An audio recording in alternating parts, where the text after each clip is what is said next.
Hi guys, ayan pakita ko sa inyo si Lolo nagtatanim. Tinatanim niya yung tira namin, yung tirang palay. So ayan oh. Ayan si Lolo. Kasi maraming natira na punla. Ayan oh, yung mga nakatumpok na yan. Isisiksik niya diyan. Para hindi sayang, 'di ba? Kasi kung hindi nga naman siya itatanim ng mano-mano, sayang siya. Kaya ayan, tinatanim niya. So ayun lang yung bahay namin. Ayan.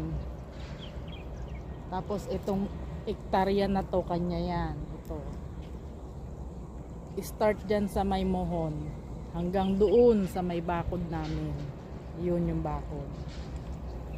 Yan, 'di ba? May mga muhon-muhon yung mga palayan dito, kanya-kanyang lote yan. Yan, si Lolo. Bye. Gusto ko sanang mag-try, kaya lang hindi ako marunong kung paano. Kasi yung nanay ko laki din sa bukid. Nagtatanim din siya noon ng palay nung siya ay bata pa. Kaya lang kinuha na siya ni Lord. Bye.